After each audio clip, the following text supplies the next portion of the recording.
Assalamualaikum warahmatullahi wabarakatuh. Selamat pagi, siang, sore, atau malam kepada Bapak Unggul selaku dosen pengampu mata kuliah Fisika 1.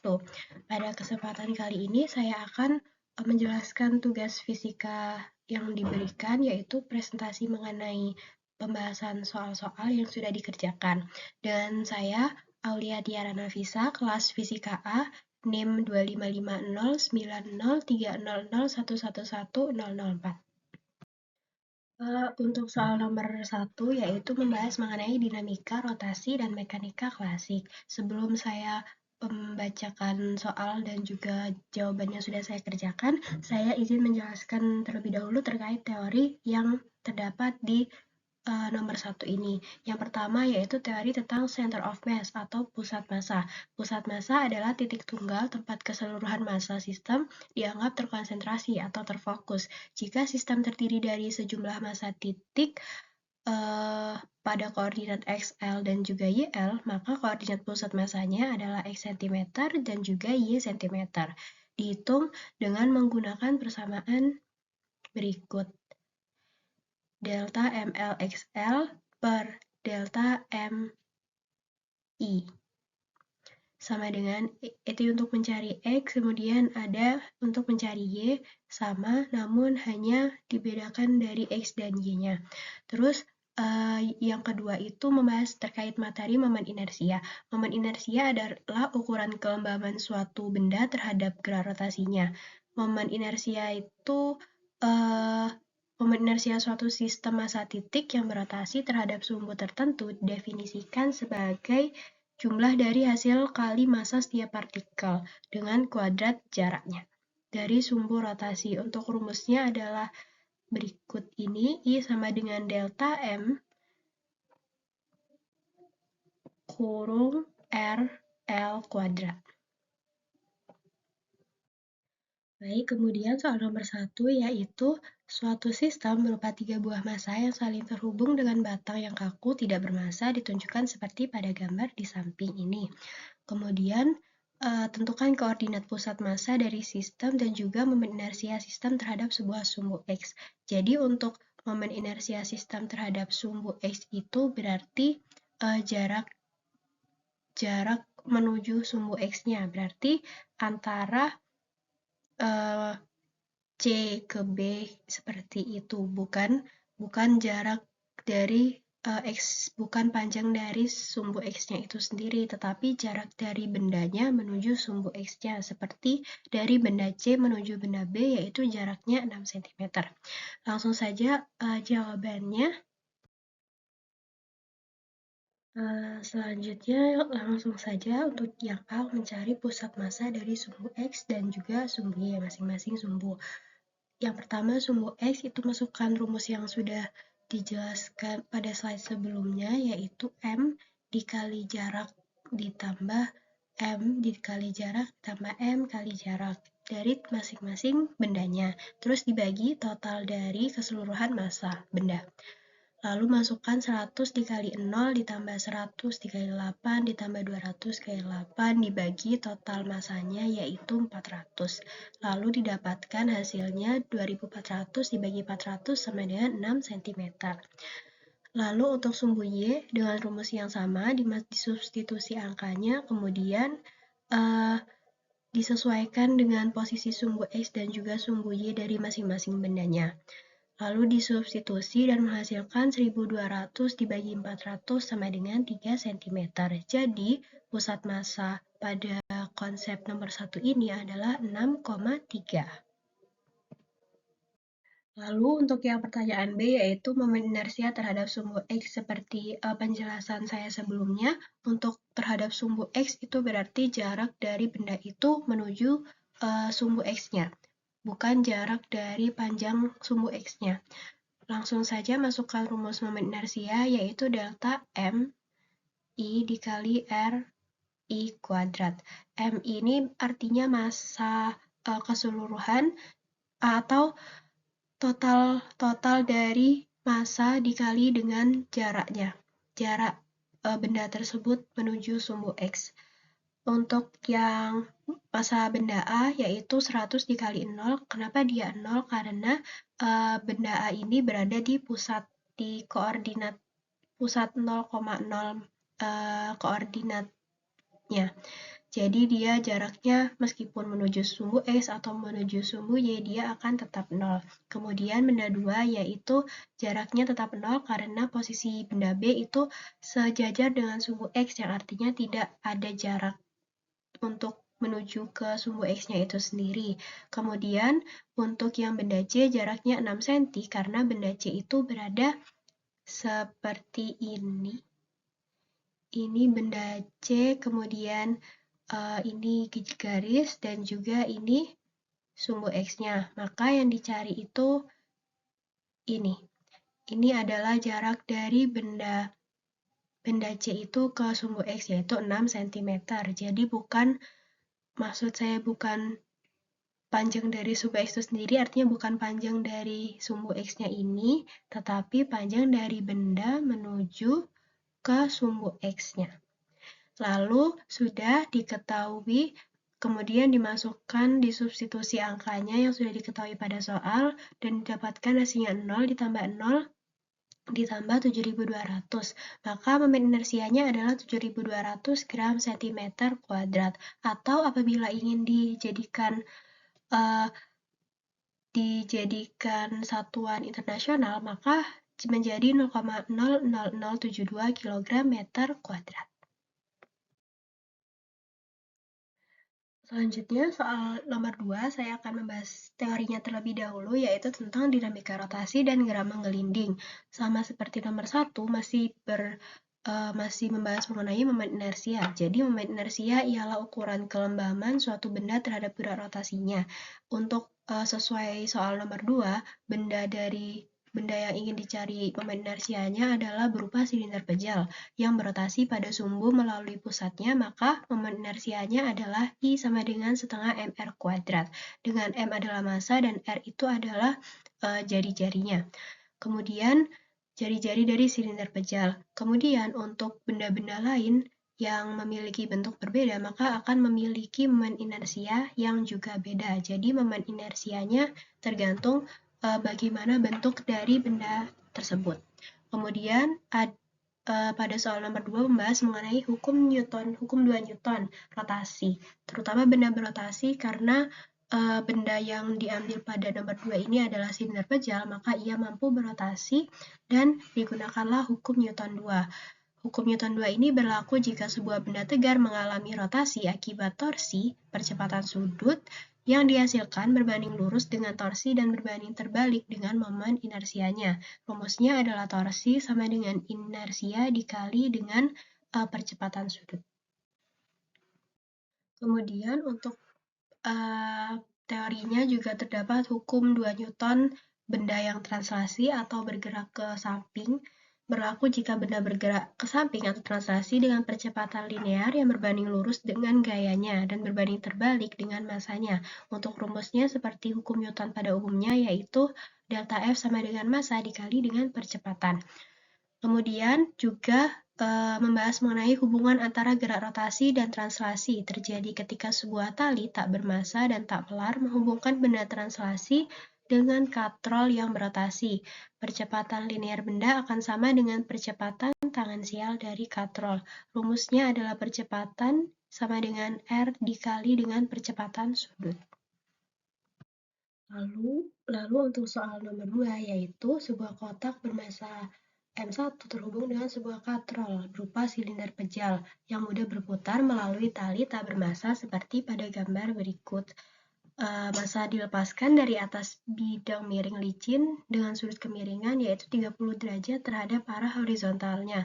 Jika katrol memiliki massa M2 sama dengan 10 kg dan berjari-jari 40 cm dan dapat berputar dengan mudah, maka pertama yaitu berapa momen inersia katrol saat berputar. Yang kedua, jika tegangan tali adalah 10 Newton, berapa percepatan angular katrol. Dan yang terakhir, berapa massa kotak M1 dan percepatan meluncur kotaknya. Pada konsep ini menggunakan gravitasi yaitu 10 meter per second kuadrat. Untuk penjelasannya, yang nomor A yaitu berapa momen inersia katrol saat berputar. Untuk nomor A ini menggunakan rumus momen inersia silinder pejal karena katrolnya berupa benda silinder pejal, yaitu berarti I sama dengan setengah M R kuadrat, M2 R kuadrat, karena katrol di sini dianggap sebagai massa benda kedua. Kemudian di substitusi yang telah diketahui, yaitu massanya 10 dan juga jari-jarinya 0,4, sudah diubah dalam bentuk meter. Kemudian setengah dikali 10 dikali 0,4 kuadrat, hasilnya adalah 5 dikali 0,16 sama dengan 0,8 kg meter kuadrat. Kemudian pertanyaan B yaitu percepatan angular jika tegangan talinya adalah 10 Newton. Pada konsep ini menggunakan rumus yaitu percepatan angular sama dengan T atau tegang tali dikali dengan jarak dibagi dengan momen inersia dari katrol. Asal dari rumus ini itu berasal dari sini. Berasal dari sini kemudian menghasilkan rumus seperti ini. Lalu di substitusi yang sudah diketahui, T-nya adalah 10 Newton, dimasukkan, kemudian 0,4 adalah jari-jari dari katrol, sama seperti soal A dibagi 0,8, yaitu momen inersia yang sudah dicari sebelumnya. Hasilnya adalah 5 radian per second kuadrat. Untuk satuannya, untuk percepatan angular, satuannya adalah radian per second kuadrat. Untuk percepatan biasa, satuannya adalah meter per second kuadrat. Kemudian pertanyaan C, yaitu massa kotak atau M1 dan percepatan meluncur kotak. Menggunakan rumus A sama dengan percepatan angular dikali dengan jari-jari dari katrol. A sama dengan 5 adalah percepatan angular yang sudah dicari sebelumnya. Kemudian R adalah jari-jari dari katrol itu sendiri. Hasilnya adalah 2 meter per second kuadrat. Jadi percepatannya 2 meter per second kuadrat. Kemudian dicari massa kotaknya dengan menggunakan persamaan hukum Newton kedua untuk translasi, yaitu delta F sama dengan massa 1 dikali dengan percepatan.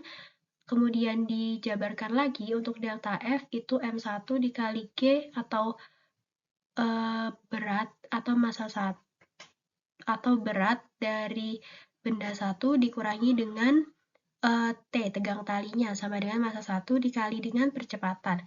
Kemudian berat dipecah menjadi M1G sin theta. Kenapa dia sin theta? Karena dia dalam bidang miring. Apabila benda tersebut berada dalam posisi sejajar, permukaan sejajar, maka tidak menggunakan sin theta. Lalu M1 dikali dengan gravitasinya 10, sin theta dari tadi itu sin 30, berarti setengah dikurangi dengan tegang talinya 10, seperti yang sudah diketahui.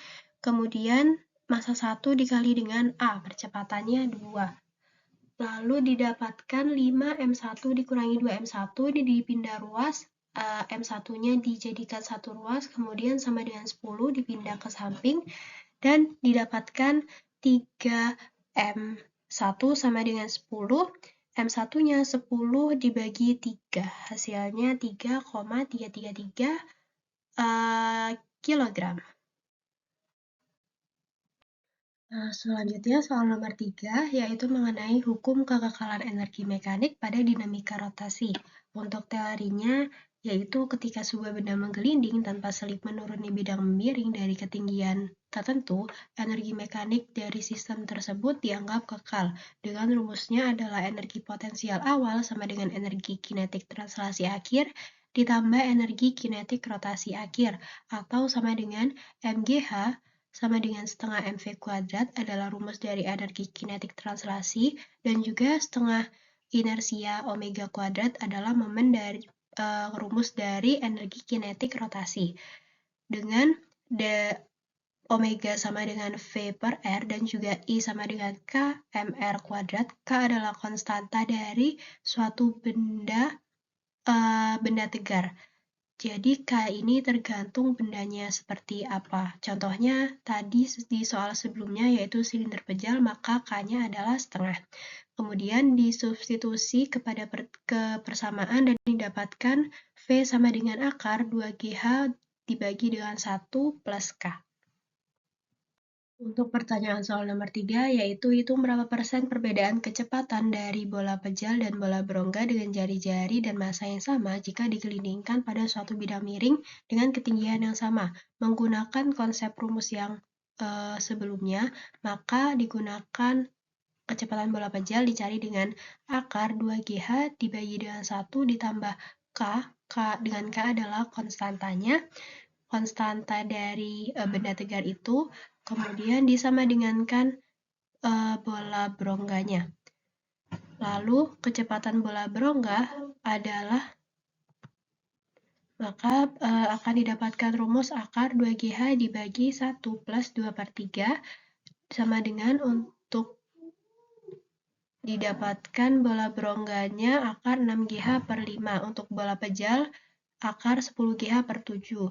Kemudian keduanya nanti akan digabungkan pada rumus persentase perbedaan kecepatan, yaitu VP atau V bola pejal dikurangi dengan kecepatan bola berongga dibagi dengan kecepatan bola pejal dikali dengan 100% untuk mencari persentase.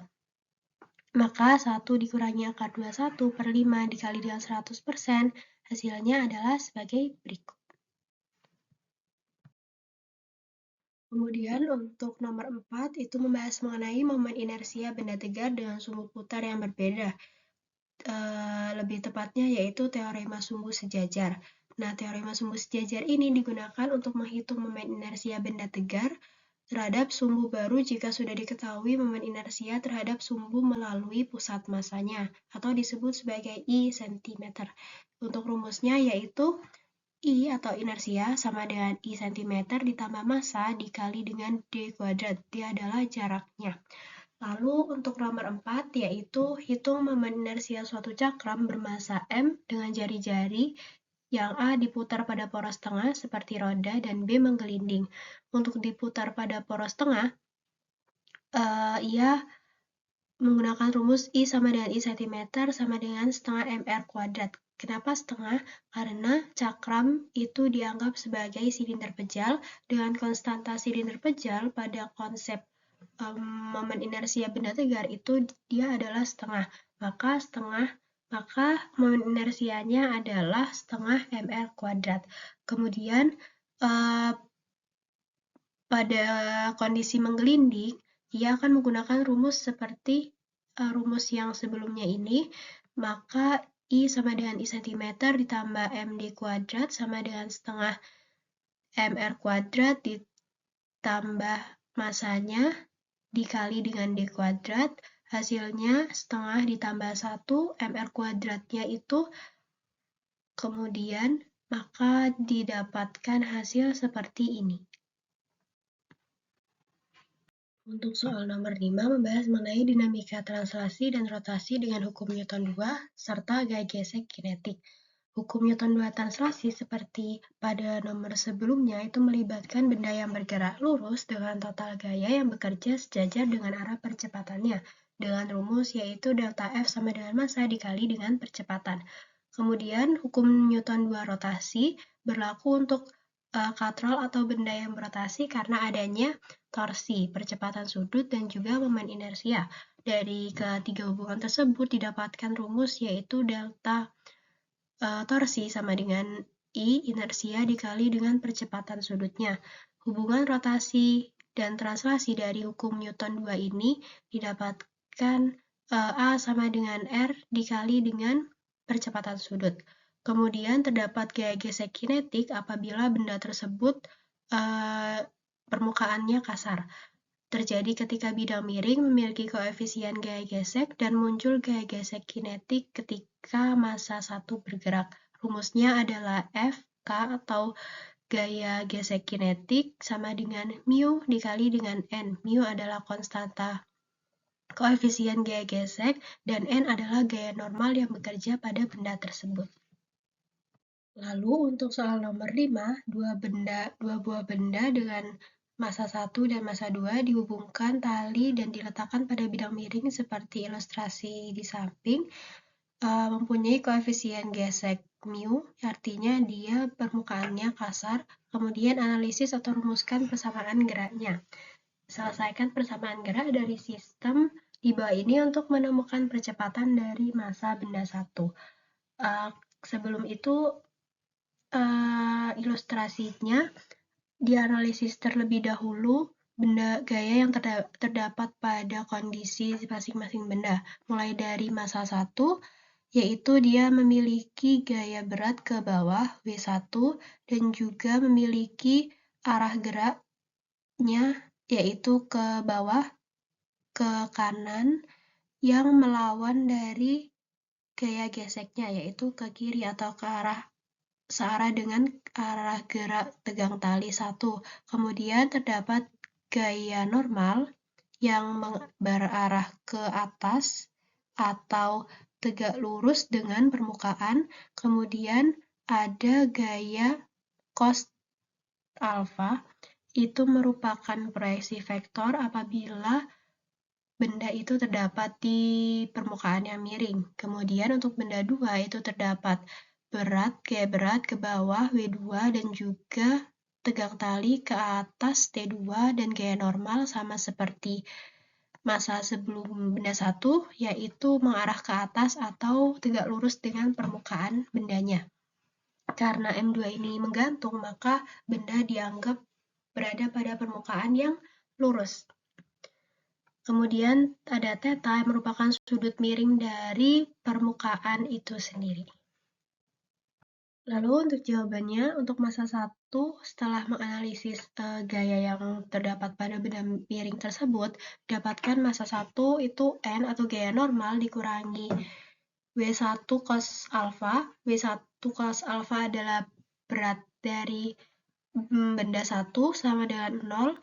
Kemudian dipindah ruas, N sama dengan W1 cos alfa, didapatkan FK, dia terdapat gaya gesek karena pada benda 1, terutama di sumbu X-nya itu terdapat gaya gesek yang bekerja pada benda tersebut. Maka FK sama dengan mu N sama dengan mu W1 cos alfa. Ini untuk sumbu X. Kemudian untuk sumbu Y, menganalisisnya mulai dari W1 sin theta, sin alfa dikurangi dengan T1 dikurangi dengan gaya gesek sama dengan massa 1 dikali percepatan. W1 sin theta dikurangi T1 dikurangi mu W1 cos theta, itu merupakan mu W1 cos theta itu adalah penjabaran dari FK itu sendiri, sama dengan M1 dikali dengan percepatan. Untuk massa 2 yang benda gantung, itu T2 dikurangi W2 sama dengan M2 dikali dengan percepatan.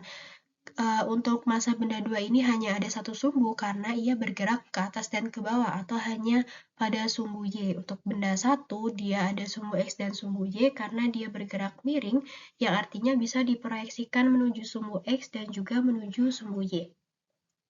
Untuk massa benda 2 didapatkan T2 sama dengan W2 ditambah M2 dikali dengan percepatannya.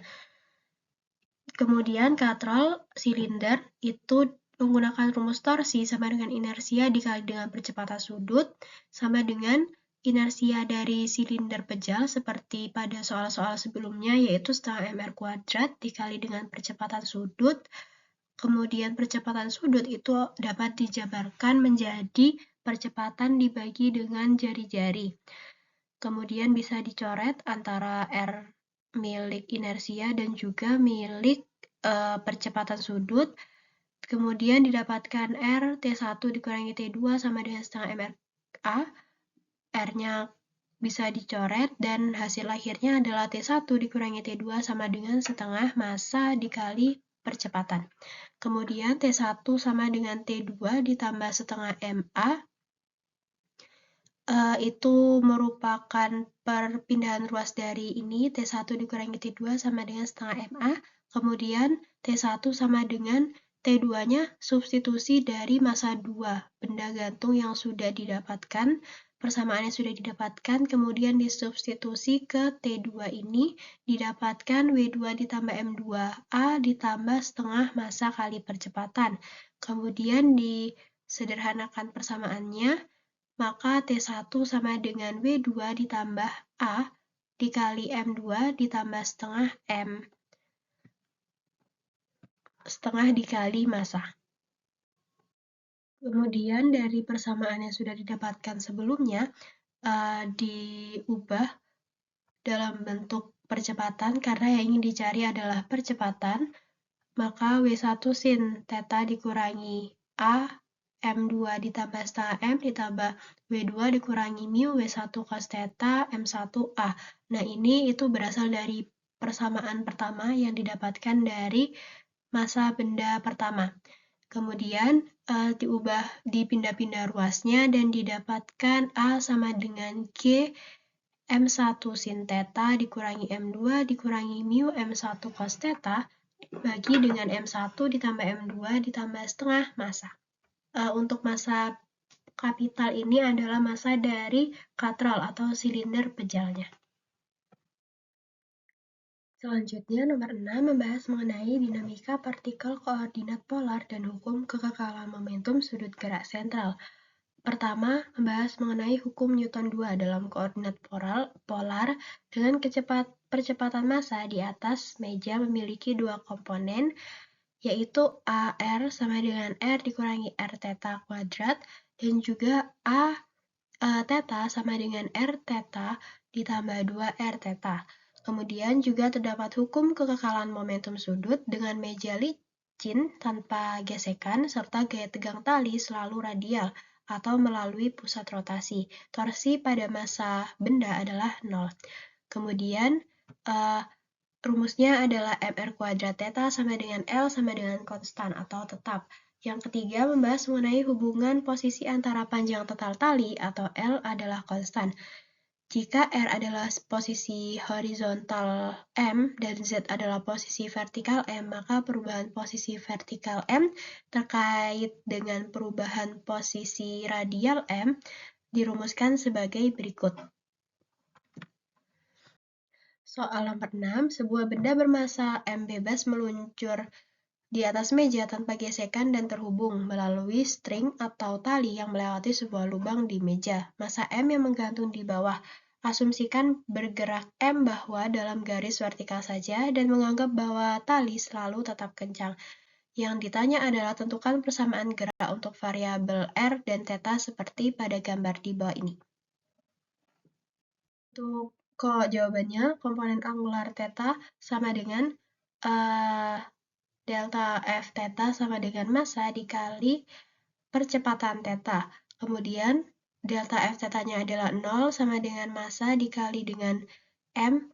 A theta-nya dimasukkan rumus substitusi dari rumus yang sudah diketahui pada slide sebelumnya, yaitu R theta ditambah 2 R theta, kemudian hasilnya adalah R kuadrat theta sama dengan H. Untuk komponen radial R, menggunakan rumus delta FR sama dengan M dikali percepatan R min T negatif T sama dengan M R kurangi R theta kuadrat. Ini substitusi dari persamaan yang didapatkan pada slide sebelumnya pada penjelasan teori untuk nomor 6. Kemudian persamaan gerak massa M secara vertikal itu ada delta Fz sama dengan M dikali dengan A dikali dengan AZ, kemudian disubstitusi Mg dikurangi T tegang tali sama dengan Mz. Kemudian didapatkan hasil akhirnya seperti ini, T sama dengan Mg ditambah R. Persamaan gerak integrasinya disubstitusikan dari persamaan yang sudah didapatkan sebelumnya, dan hasil akhirnya adalah persamaan akhirnya adalah R sama dengan 1 dibagi M per M dikali MH kuadrat per R pangkat 3 dikurangi dengan massa dikali gravitasi atau sama dengan gaya berat. Nomor 7 membahas mengenai rumusan hukum dasar fluida. Jelaskan tentang rumusan hukum. A. Kekekalan energi. B. Kontinuitas. C. Persamaan Bernoulli. D. Bagaimana hukum tersebut dapat digunakan untuk menganalisis aliran darah yang mengalami penyumbatan serta untuk mengukur perbedaan tekanan darah antara kaki dan juga kepala. Langsung saja ke penjelasan A, yaitu kekekalan energi. Jadi, hukum kekekalan energi adalah konsep di mana energi total dalam suatu sistem tertutup itu dianggap konstan. Artinya, pada konsep ini, energi itu dianggap tidak dapat diciptakan atau dimusnahkan, tetapi hanya dapat diubah atau berubah bentuknya. Konsep ini menjadi dasar dari persamaan hukum Bernoulli. Dengan rumus EM1 sama dengan EM2 atau energi mekanik 1 sama dengan energi mekanik 2, dengan EK, energi kinetik 1 ditambah energi potensial 1 sama dengan konstan, dan setengah MV1 kuadrat ditambah MGH1 sama dengan konstan. Artinya, EM1 sama dengan EM2 itu sama, yang membedakan hanya posisi keduanya yang berbeda ruas.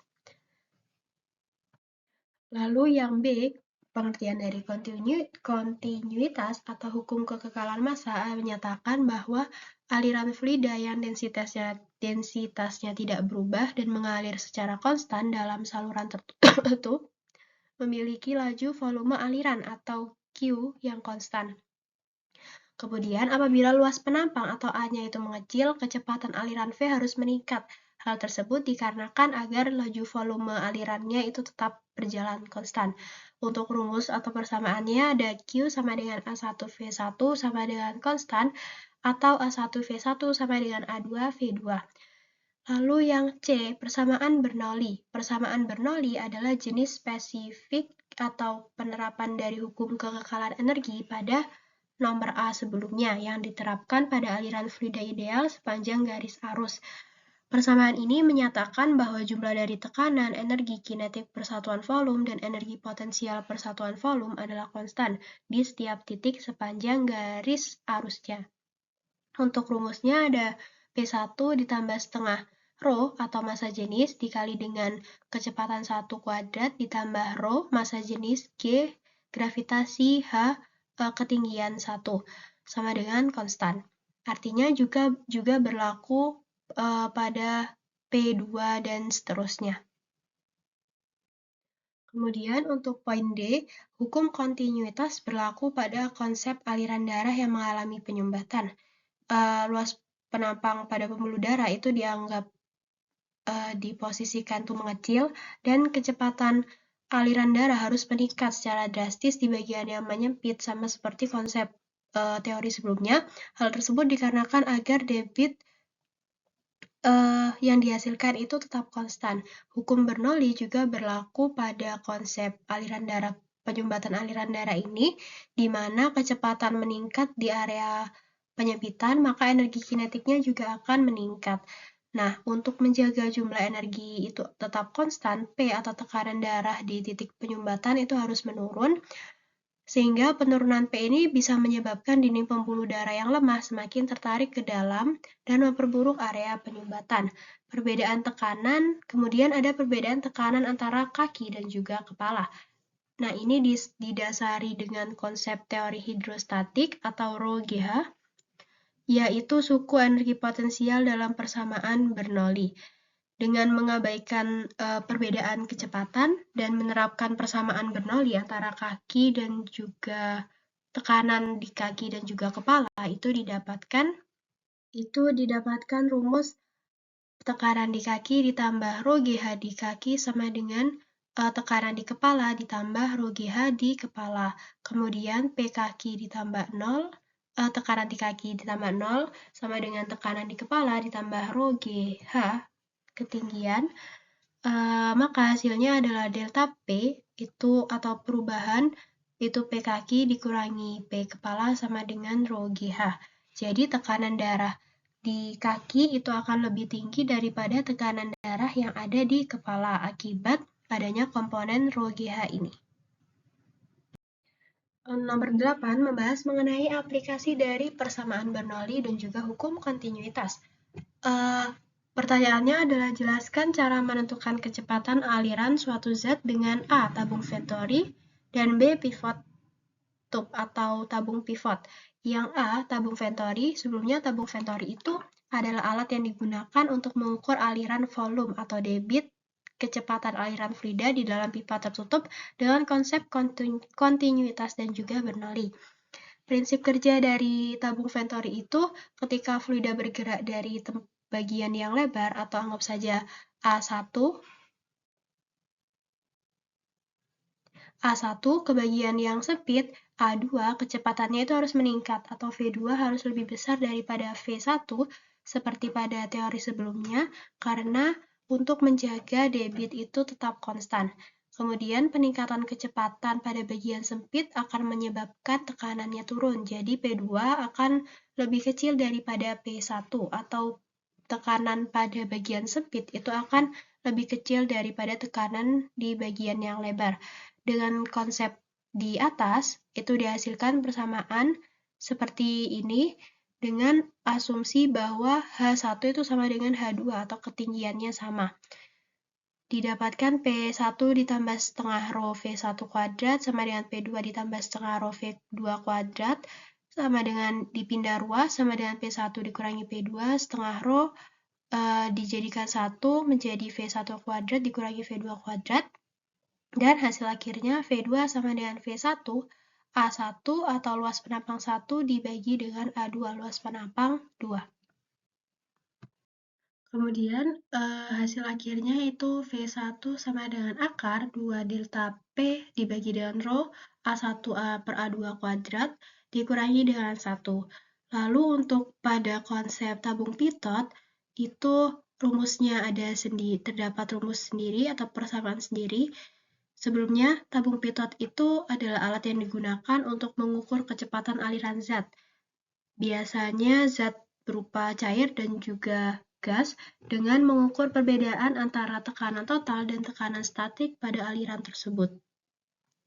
Prinsip kerja dari tabung pitot itu diletakkan sejajar dengan arah aliran fluida, kemudian ujung tabung yang menghadap aliran tersebut itu akan menciptakan suatu titik namanya titik stagnasi. Di titik tersebut, fluida itu berhenti dan kecepatan stagnasi menjadi 0. Energi kinetik fluida sepenuhnya diubah menjadi tekanan atau stagnasi tadi. Nah, titik di sekitar tabung mengukur tekanan statik dari aliran yang tidak terganggu titik tersebut.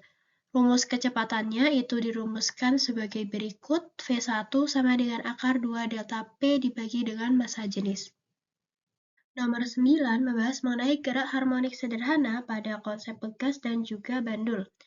Untuk pertanyaannya adalah jelaskan prinsip dari A, getaran selaras untuk pegas dan bandul, dan B, jabarkan persamaan serta terapkan untuk menghitung percepatan gravitasi buminya. Jadi, gerak harmonik sederhana, sebelumnya gerak harmonik sederhana itu merupakan gerak periodik yang terjadi bolak-balik atau berulang melalui titik kesetimbangan. Syarat utama terjadinya gerak harmonik sederhana itu adanya fase, adanya gaya pemulih yang besarnya itu selalu berbanding lurus dengan simpangan dari titik kesetimbangan dan arahnya selalu menuju titik kesetimbangan tersebut. Untuk rumusnya itu menggunakan konsep hukum Newton 1, hukum Newton, dengan delta F sama dengan M dikali A, dengan penjabaran delta F-nya itu min Kx sama dengan M dikali D kuadrat X per dt kuadrat. Kemudian menjawab pertanyaan yang A, gerak harmonik sederhana untuk pegas itu dirumuskan dengan gaya Hooke atau hukum Hooke. Rumusnya adalah F sama dengan min Kx, dengan K ini adalah konstanta pegas atau koefisien pegas, dan gaya ini selalu berlawanan arah dengan simpangan atau X-nya dari titik setimbang. Prinsip kerjanya, gerak dapat terjadi ketika adanya interaksi antara adanya inersia massa dan juga elastisitas pegas. Karena membahas tentang konsep gerak harmonik sederhana pada pegas.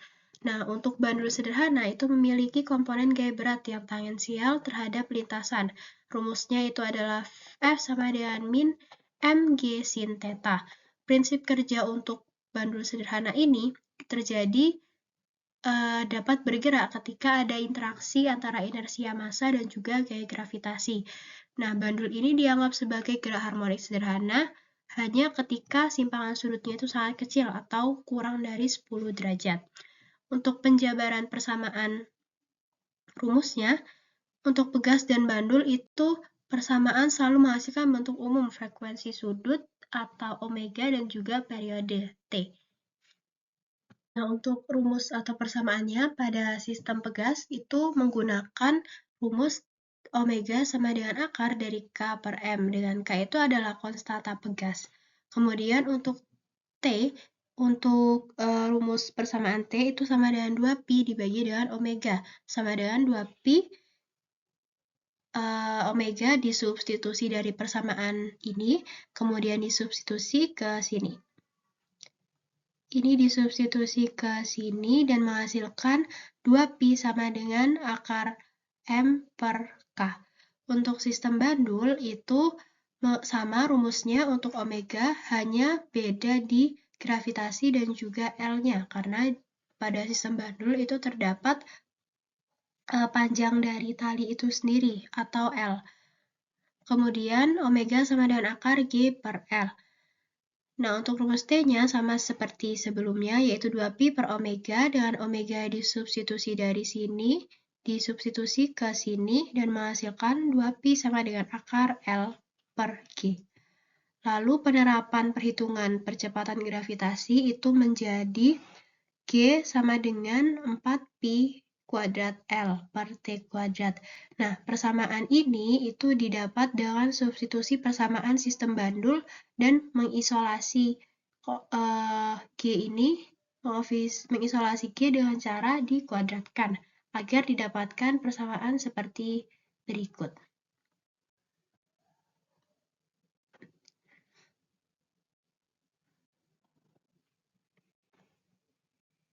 Soal nomor 10 yaitu mengenai getaran, gelombang, difraksi, interferensi, dan juga resonansi, yang merupakan semuanya itu adalah komponen dari materi gelombang. Lalu pertanyaannya, apa yang disebut dengan A. Getaran, B. Gelombang, C. Superposisi gelombang, D. Interferensi gelombang, E. Difraksi gelombang, dan F. Resonansi gelombang. Untuk A, pengertian dari getaran, getaran itu disebut juga sebagai osilasi. Osilasi adalah gerakan bolak-balik suatu benda melalui titik setimbangnya secara periodik atau secara kurun waktu tertentu.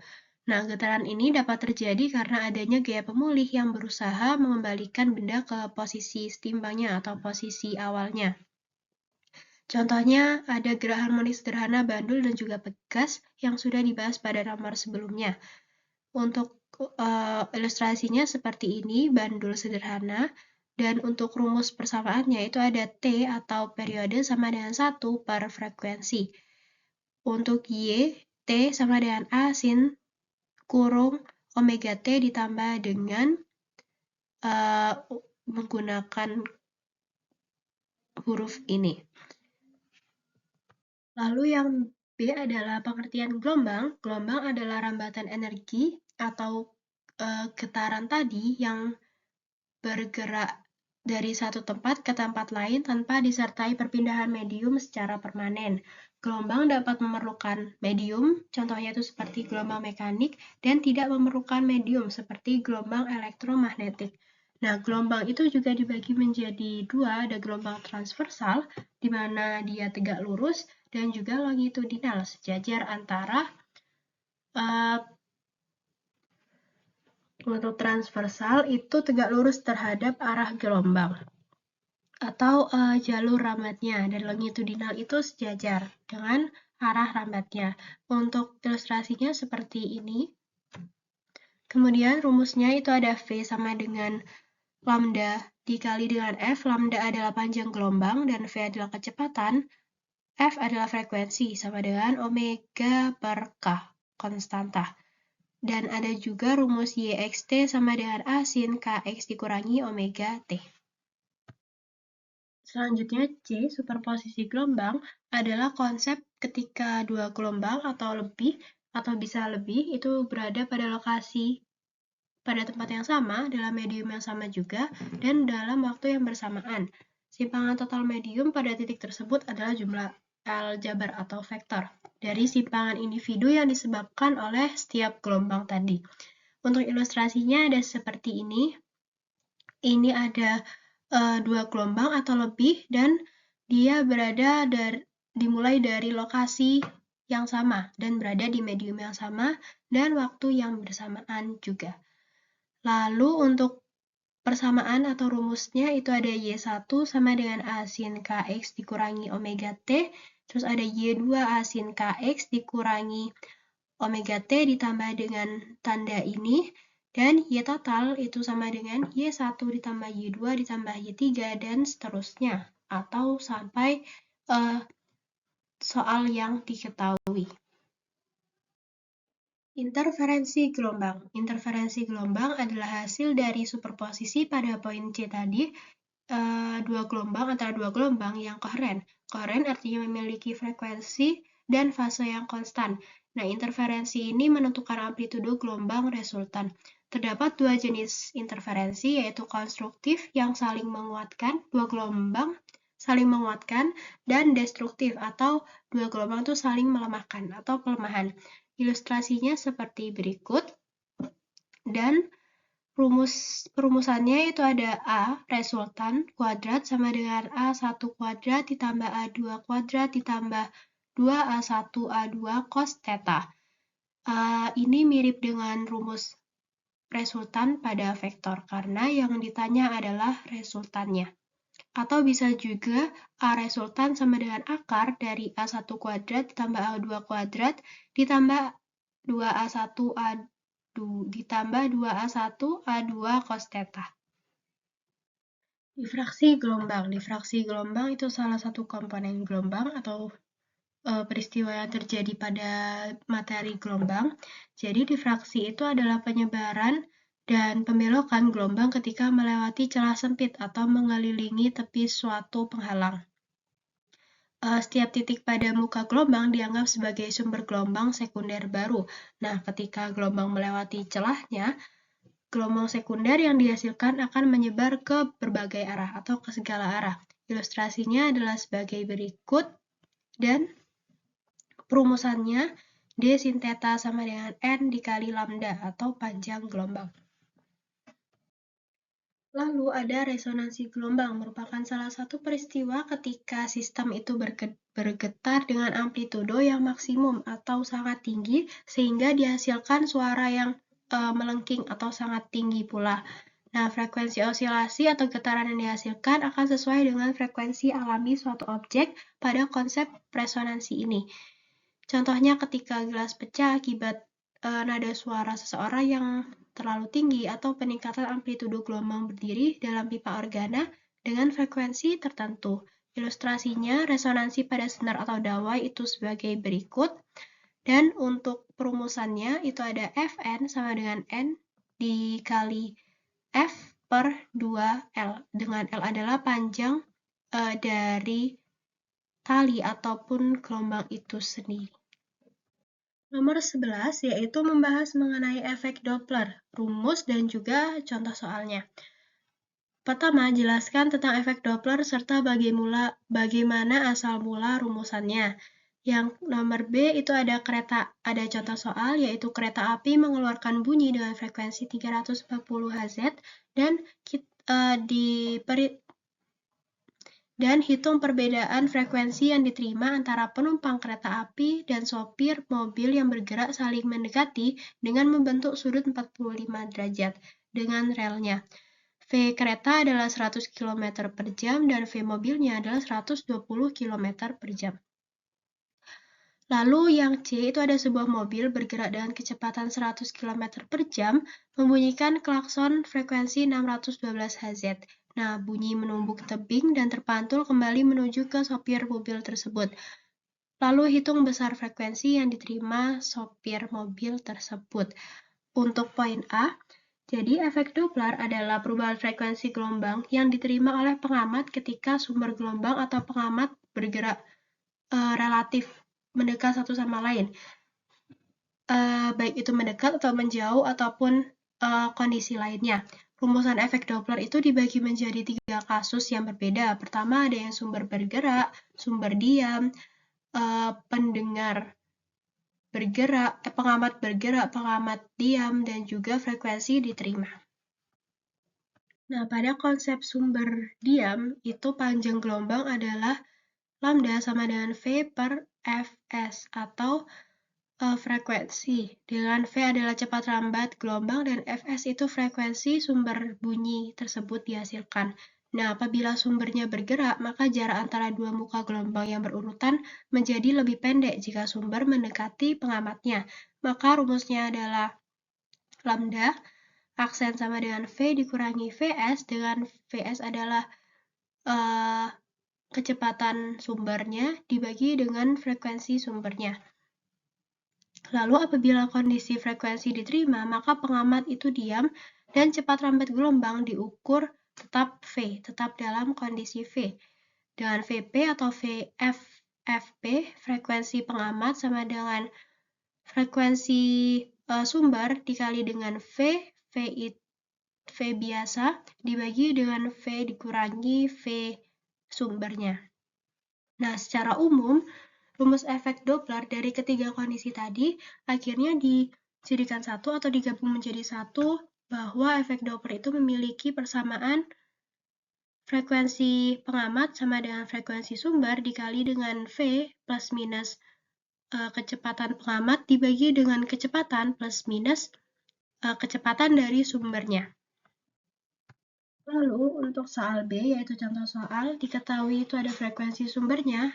Sumbernya di sini adalah kereta, yaitu 340 Hz. Dengan V, suara itu sama dengan 340 meter per second. Untuk V biasa, bukan V sumber ataupun V pengamat, itu memiliki ketetapan yaitu 340 meter per second apabila tidak diketahui di dalam soal. Lalu untuk V sumbernya adalah V kereta sama dengan 100 km per jam, V mobil yaitu V pengamat itu 120 km per jam dan sudut 45 derajat terhadap rel. Yang ditanyakan adalah perbedaan frekuensi yang diterima. Nah, sebelum itu untuk kecepatan sumber dan juga pengamat itu harus diubah dalam bentuk meter per second terlebih dahulu. V sumber apabila diubah ke menuju meter per second itu menjadi 27,78 meter per second. Untuk pengamat itu menggunakan rumus V pengamat atau V mobil sebagai pengamat ini dikali dengan cos theta. Kenapa cos theta? Karena pengamat ini atau orang yang di dalam mobil mengamati itu dalam sudut 45 derajat terhadap relnya, maka dia harus dikali dengan sudut yang diketahui tadi. Maka dihasilkan 33,33 itu adalah kecepatan dari kecepatan mobil 120 km per jam yang sudah dikonversi menjadi meter per second. Dikali dengan cos 45 setengah akar 2, maka hasilnya adalah 23,57 meter per second menggunakan kalkulator. Lalu dari hasil yang sudah didapatkan tadi, disubstitusi menggunakan rumus yang sudah di slide sebelumnya saya jelaskan, yaitu FP sama dengan Fs dikali dengan F ditambah Vp dibagi dengan V dikurangi Vs. Sebelumnya, untuk tanda, kenapa dia positif? Karena berarti pengamat itu mendekati sumbernya. Kemudian untuk yang bawah penyebut itu kenapa negatif, itu tandanya sumber itu mendekati pengamatnya. Maka disubstitusi yang sudah diketahui sebelumnya, Fs-nya 340 dikali dengan V 340 ditambah 23,57 dibagi 340 dikurangi 27,78. Dan hasilnya adalah 396 Hz. Nah, yang ditanya adalah perbedaan frekuensi yang diterima. Maka 396 Hz atau F frekuensi pengamat itu dikurangi dengan 340 Hz. Sama dengan 56 Hz. Lalu untuk poin C, soal yang C itu menggunakan konsep yang sama, efek Doppler, namun untuk perumusannya berbeda karena kondisi dari pengamat dan juga sumbernya juga berbeda. Nah, ini menggunakan frekuensi aksen sama dengan frekuensi sumber dikali dengan V biasa, V suara, sumber suara, V suara yang sudah ketetapannya dibagi dengan V ketetapan tadi dikurangi V sumber. Yang sudah diketahui Fs-nya itu 612 Hz dikali dengan V-nya total itu 340, itu ketetapan dibagi dengan ketetapan V 340 dikurangi 27,78 Vs-nya. Lalu didapatkan hasilnya 666,4 Hz. Nah, lalu V aksen 2 itu sama dengan V aksen tadi, 666,4 Hz dikali dengan V ditambah Vp per V. Hasil akhirnya adalah 720,8 Hz. Jadi frekuensi yang diterima oleh supir setelah mendengarkan pantulan suaranya itu adalah 720,8 Hz. Nomor 12. Difraksi gelombang cahaya. Jadi difraksi gelombang cahaya itu peristiwa ketika cahaya melewati sebuah lubang melingkar kecil, pola difraksi yang dihasilkan di layar jauh disebut pola Airy.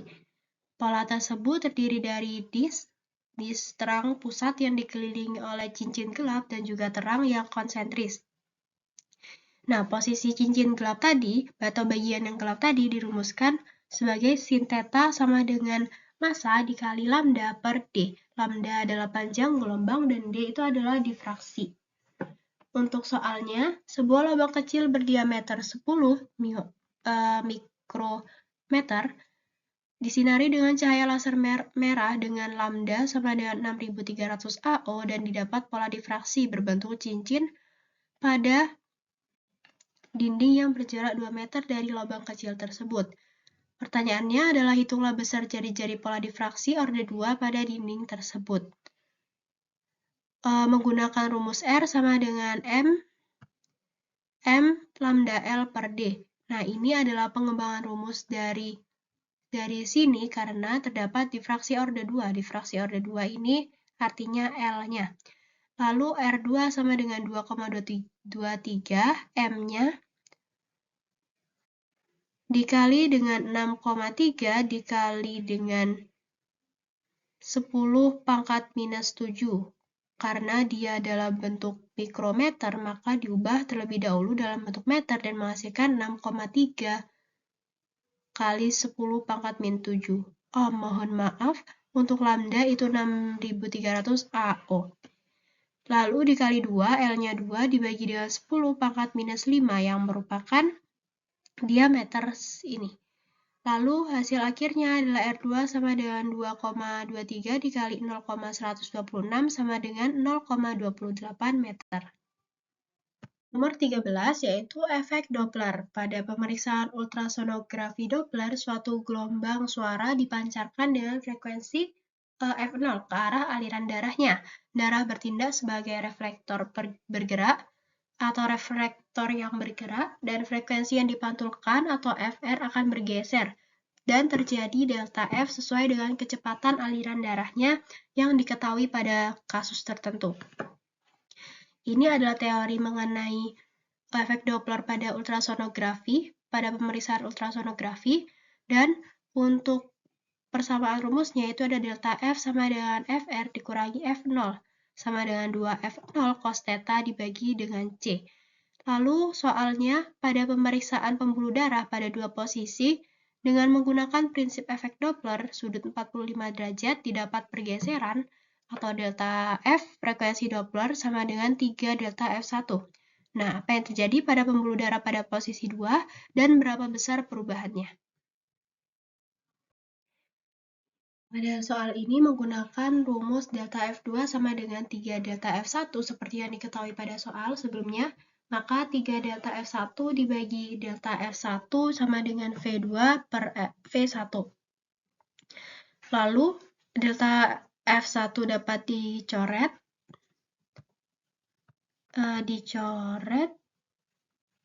dan menghasilkan 3 sama dengan V2 dibagi V1. Lalu dipindah ruas, V2 sama dengan 3 V1, artinya kecepatan pada kondisi 2 itu 3 kali dari kecepatan pada kondisi yang pertama. Nah, yang akan terjadi pada pembuluh darah ketika posisi 2 adalah percepatan aliran dari posisi 1 menjadi 3 kali lipat dari posisi 2. Hal tersebut dijelaskan melalui hukum kontinuitas. Untuk menjaga debit aliran darah tetap konstan, ketika luas penampang pembuluh darah mengecil, maka kecepatannya itu harus diperbesar atau harus meningkat. Jadi terjadi V2 sama dengan 3V1 itu menunjukkan bahwa posisi 2 terjadi penyempitan. Lalu untuk besar perubahannya, menggunakan rumus ini yang sudah dijelaskan pada slide-slide sebelumnya, A1 per A2 sama dengan V2 dibagi V1, lalu A1 per A2 sama dengan 3V1 dibagi V1, sama dengan 3. V1 dan juga V1 bisa dicoret dan menghasilkan 3, maka A2 sama dengan 1 per 3 A1. Jadi luas penampang A2 akan berkurang menjadi 1 per 3 dari luas penampang A1 itu. Nomor 4 yaitu mengenai kalor. Jelaskan tentang kalor, transfer panas, konveksi panas, dan hukum termodinamika 0, 1, 2, dan prinsip kerja dari berbagai jenis termometer. Untuk poin A yaitu pengertian dari kalor. Kalor adalah energi yang berpindah akibat adanya perbedaan suhu antara dua sistem atau antara sistem dengan lingkungannya. Nah, kalor itu dapat berpindah dari benda yang bersuhu lebih tinggi atau lebih panas menuju benda yang bersuhu lebih rendah atau lebih dingin. Konsep kalor ini hanya dapat terdeteksi ketika terjadi transfer energi atau perpindahan energi tadi. Untuk rumusnya ada Q sama dengan MC delta T. Lalu yang B yaitu transfer panas. Transfer panas itu adalah proses perpindahan energi kalor dari satu tempat ke tempat lain karena adanya perbedaan suhu.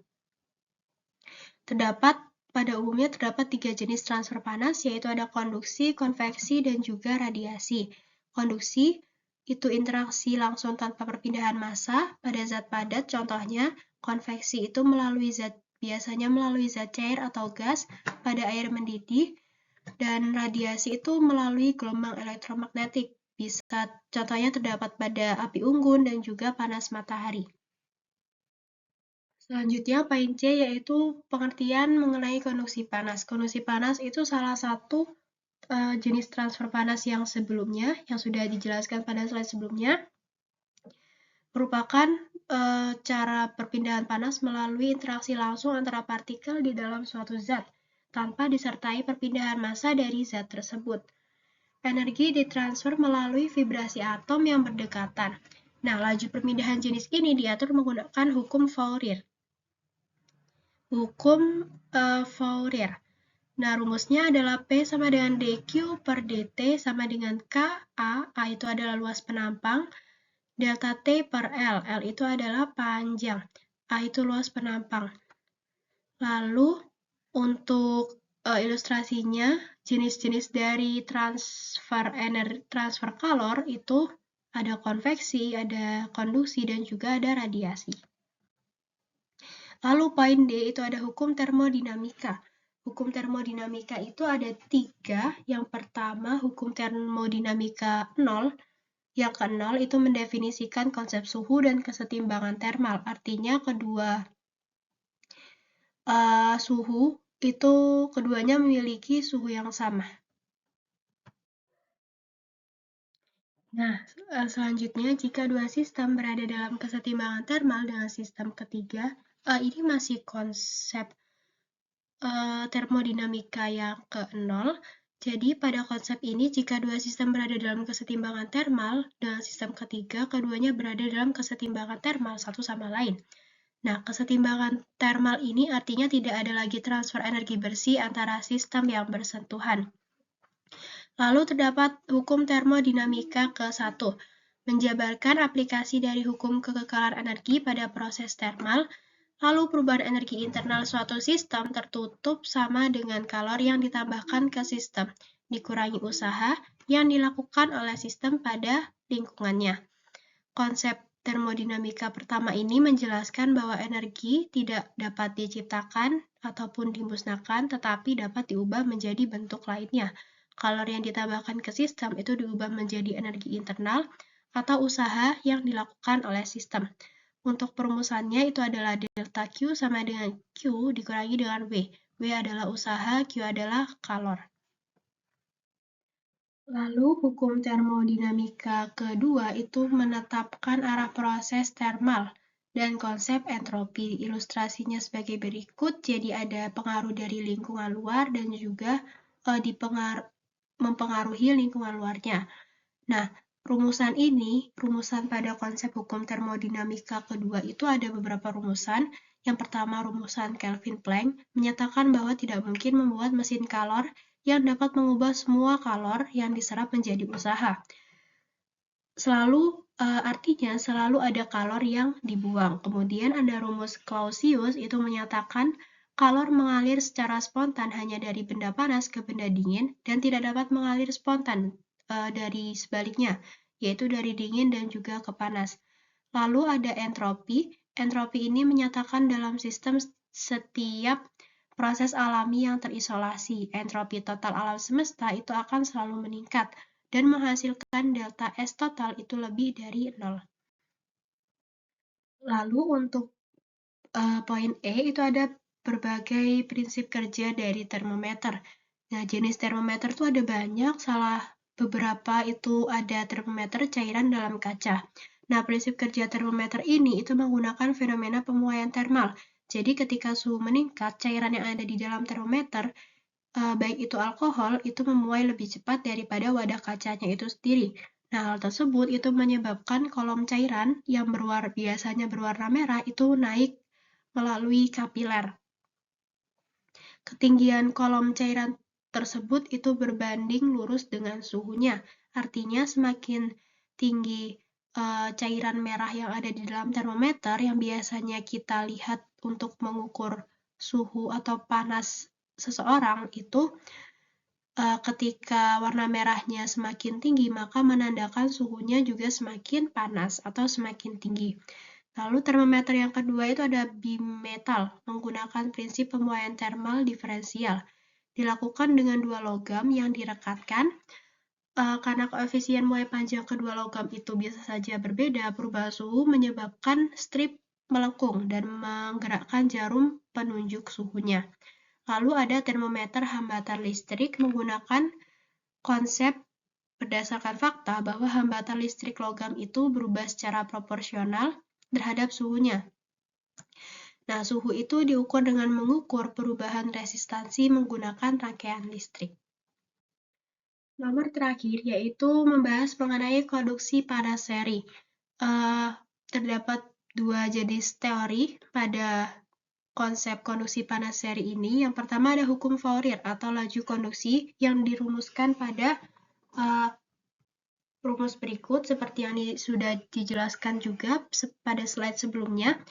Lalu yang kedua ada kondisi steady state, yaitu kondisi ketika dua benda dihubungkan secara seri, maka berlaku persamaan tekanan besi sama dengan tekanan dari tembaga. Sebenarnya untuk bendanya itu tergantung yang diketahui pada soal, namun karena pada soal nomor 15 adalah besi dan tembaga, maka dianggap P besi sama dengan P tembaga. Lalu soal nomor 15 ada dua buah logam besi dan tembaga dengan luas A dan tebal masing-masing 10 cm dan juga 5 cm. Kedua logam itu ditempelkan satu sama lain pada tepi logam besi dan diberi suhu 100 derajat Celcius. Nah, sedangkan pada logam tembaga diberi suhu 0 derajat Celcius. Dalam kondisi steady state, hitung suhu pada perbatasan kedua logam dan hitung konduksi panas yang terjadi. Untuk poin A, suhu pada perbatasan itu menggunakan rumus yang sudah dijelaskan pada teori, yaitu PB atau P besi sama dengan P tembaga, dengan K, B, A dikali delta TB per LB. Nah, ini untuk yang ini adalah penjabaran dari PB sama dengan PT. Lalu, disubstitusi nilai yang sudah diketahui pada soal ada 80, 100, 0,1, dan lain sebagainya. dan didapatkan hasil 800 kali 100 dikurangi TX sama dengan 8000 TX, nah TX-nya sama dengan 9,09 derajat Celcius. Lalu untuk B, laju konduksi panas itu masing-masing tembaga dan juga besi itu menggunakan rumus yang sama seperti pada poin A. Lalu disubstitusi nilai yang sudah diketahui dengan A itu masih belum diketahui. Kemudian di hasil akhir dari P besi itu adalah 72728 AW per M kuadrat, dan untuk PT itu 72720 AW per M kuadrat. Baik, sekian presentasi yang dapat saya sampaikan. Terima kasih atas perhatiannya untuk Bapak Unggul. Mohon maaf apabila terdapat salah konsep materi ataupun teori yang sudah saya sampaikan. Terima kasih. Wassalamualaikum warahmatullahi wabarakatuh.